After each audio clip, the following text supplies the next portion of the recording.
Hey there, friends. It's December 16 of 2019, and today we are going on a Jingle Bell run. It's that time of year where we start seeing, those of us who are on the mailing list for running events, start seeing all kinds of advertisements for Jingle Bell runs and holiday runs. If you've never done a Jingle Bell run before, this is going to get you dialed in to the basics of what they are and whether or not you think they'll be fun for you.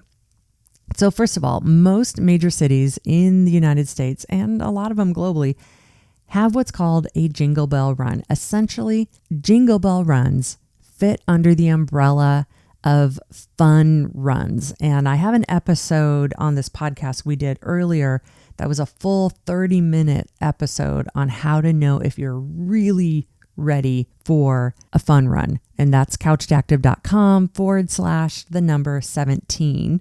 You can go to that and learn tons of detail, or just run with this 411 here. These Jingle Bell runs are a ton of fun. And the first one that I did, I actually didn't get to, and it was a horrible experience for me. And I don't want you to experience what I experienced because it was my own darn fault. And I want you to learn from all of my mistakes so you can go and have a great time on your fun run. So first of all, the first thing to remember for most of these Jingle Bell runs in major cities, if you are thinking you actually want to run competitively, you're going to be disappointed. In fact, if you think you're going to jog fast competitively, the crowds at these are usually so big because they're just so much fun that you're not going to be able to run. So if you are a walker, no, you're going to be in good company. Jingle Bell runs, yes, it's exactly what you think it is. Usually everybody gets jingle bells and they put them on their ankles or their wrists or whatever. They wear Santa hats. They dress up like Santa Claus or elves or reindeer. They're usually, well, in Seattle anyway, they're freezing cold and sometimes raining. And so we've got, our layers on and then our costumes above the layers. So the one that I did that was a disaster for me, not because of the event. The event was awesome. It was run really well. Was the Seattle Jingle Bell runs a long time ago. I made a bunch of mistakes. One, I didn't register early. And so I thought I could register the day of, which I could have. And I showed up to register the day of, but day of registration only took cash. And I didn't have cash. I only had a credit card on me.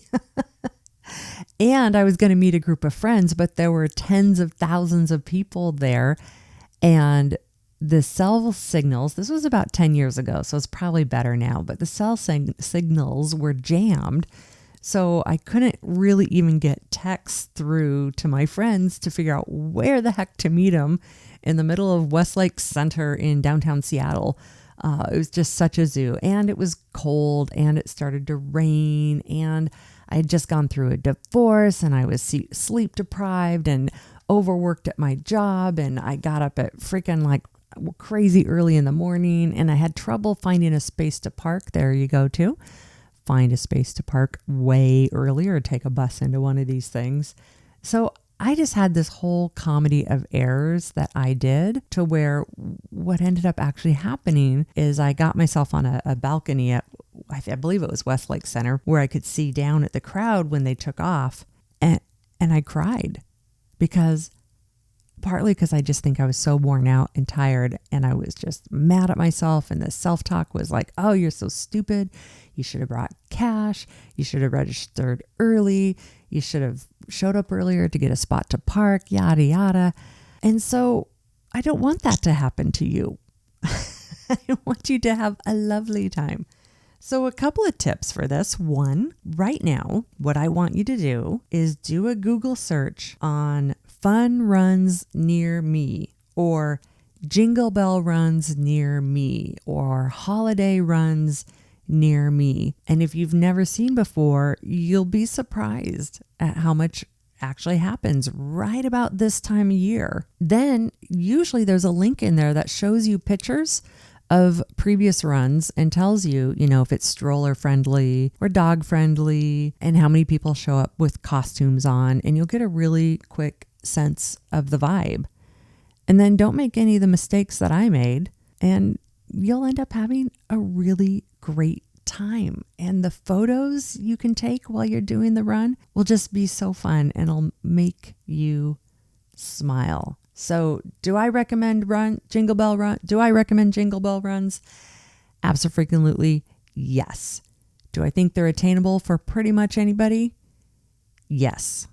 If you're not sure if it's attainable for you, head over to couchtoactive.com/17. Listen to that 30-minute episode where I go through massive amounts of detail of every single thing to consider to ensure you have a good time and ensure you cross that finish line before they close the race down. Get through that and then you'll be ready to rock and roll. Bye-bye now. Thanks for listening, and remember to head over to our homepage at couchtoactive.com to see what's happening and be sure you're on my email list. It's one more step to keep your goals top of mind.